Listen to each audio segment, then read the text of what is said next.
Welcome to the Ringers Not Another Midseason Award Show.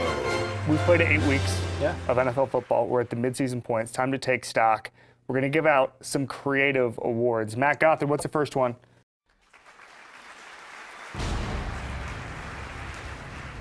The Upside Down Award. Okay, Michael, it's the Upside Down Award. It's for teams that are just having an upside down season. You know, cats and dogs living together. I mean, the things we never expected of that particular team. The first team that pops into my head is the Kansas City Chiefs, because if you told me at the beginning of the season they'd be 6-2, they would look like one of the AFC's best teams, I would have maybe believed you, but it would have been the strength of the defense. It wouldn't be Alex Smith throwing as many deep passes through 5 weeks as he had all of last season. This offense is high octane. I would never have believed you if you had told me that Alex Smith and the Chiefs offense are the reason their success. That's upside down to me. I think New Orleans is the upside down team for me in this sense. If you would have told me New Orleans would have shut out a team, would have given up less than 12, 15 points, and won a game only scoring 20 points, I would have said there's no chance. And based on the first 2 games of the season, that would have been right. But the last 5 weeks, they've been on a streak. Defensively, they've played really well. They haven't reached their pinnacle in terms of offensively. So for me, they've kind of been upside down. And I think as it all comes together, they seem like a much improved team.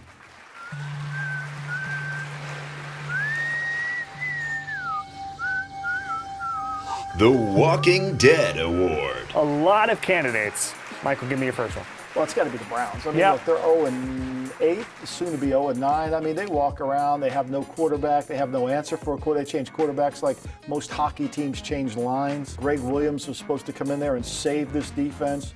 There's conflict between the front office. I mean, they're the road to nowhere. They fit the category perfectly. You look at everybody else in the NFL, and there's at least some hope. The Niners traded for a quarterback at the trade deadline.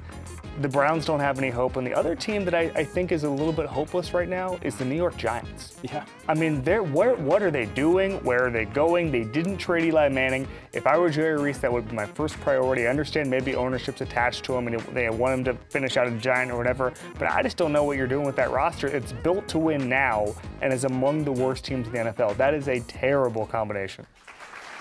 Pretty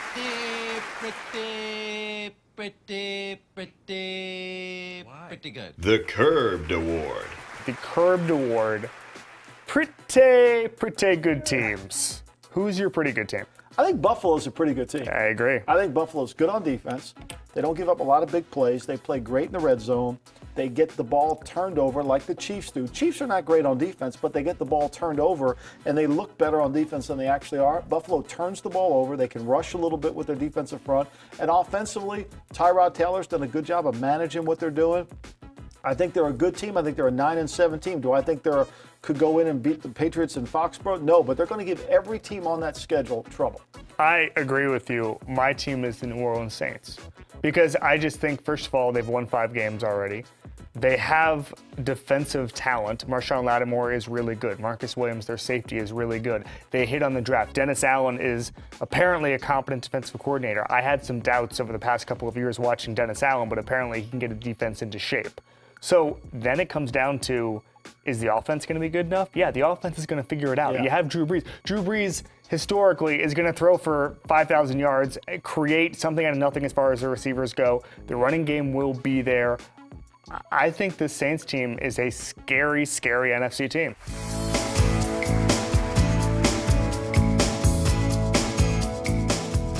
The Brilliant Disguise Award.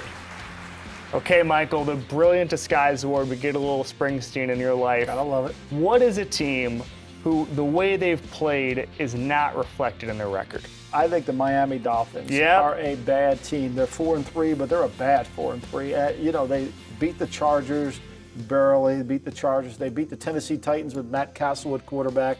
This team can't do anything offensively. Even Adam Gase has admitted it's the worst offense, and he's an offensive coach. This team could be 4-12 before it's all over. I think if you were to look at a team that their record does not show the talent they have and the way they've played, it's the San Diego Chargers. A couple of kicks away from 2 wins, that's important to note. They were 25 yards away from tying up the Patriots on Sunday. They played okay on the road. They have a lot of roster talent. That front 7 there is really freaking talented. If Denzel Perriman were healthy the entire year, you're looking at a different team in San Diego. I just think, Melvin Ingram, Joey Bosa, Belichick couldn't stop talking about them last week, how good they were. They are. It is a shame how many bad breaks they've had this year because I really love that Chargers team. Yeah, just to me, Phillip Rivers just isn't the same Phillip Rivers, and that's the difference between them being a good team and being a brilliant disguise team.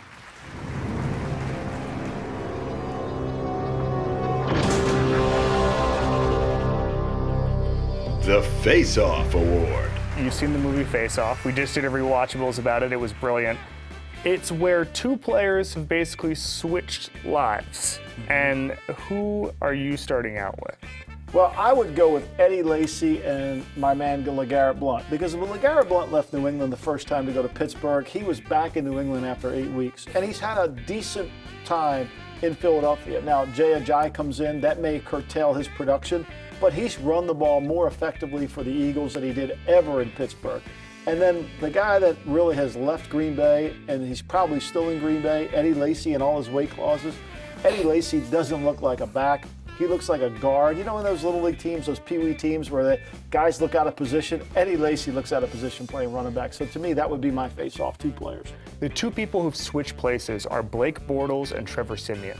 Because what I saw last year indicated to me that Trevor Siemian could be a decent quarterback for the Denver offense, and they could just take advantage of a good surrounding cast and certainly a great defense and make the playoffs. I haven't seen that. He's been a disaster. Brock Osweiler might get the start from here on out, which is the surest sign that it's a disaster.